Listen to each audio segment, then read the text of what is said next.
According to political science professor Helmut Norpoth, Donald Trump will be the next president of the United States. Norpoth teaches at New York State's Stony Brook University, and using his own statistical model, he boasts a 96% accuracy rate when it comes to picking presidential winners. Professor Norpoth joins us now from New York. Good morning to you.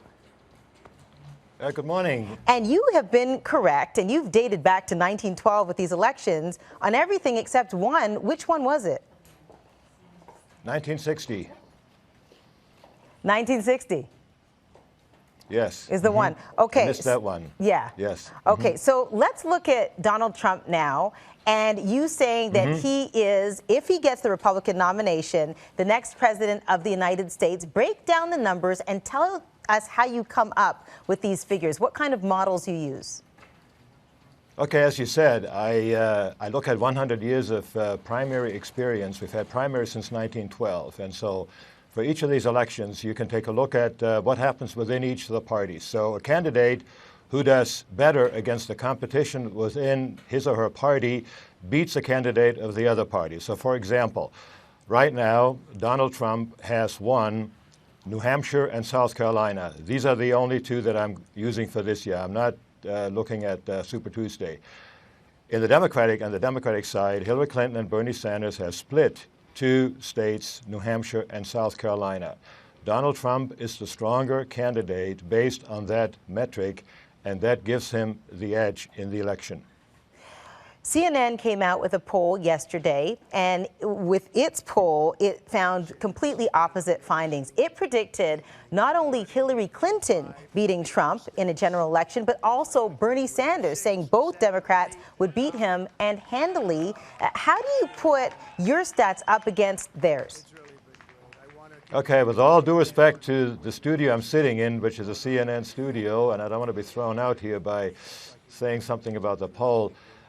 Every poll at this point of the election year, we're still early March, in a situation like this where you have open races in both parties, is not very predictive. If you go back over the elections that you can take a look at, you will find that the poll numbers right now do not very often predict the winner. You have to wait until at least the conventions when the candidates are nominated, or even later after Labor Day when the campaign starts. And even then, sometimes it is not very accurate, and you have to go almost pretty close to the date of the election.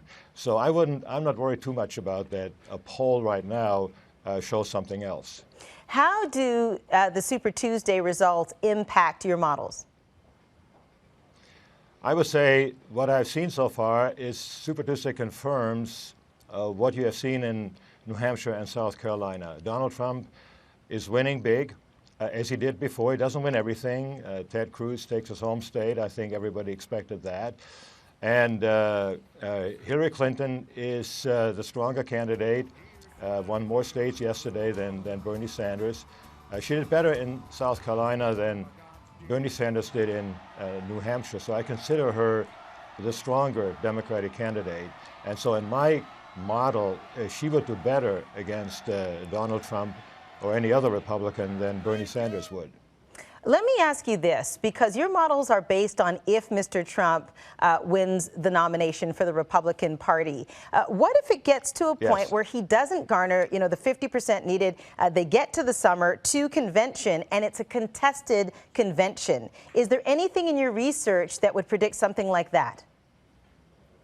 Well, I don't say anything about the convention, but I do have a prediction. If somebody else gets the nomination than Donald Trump.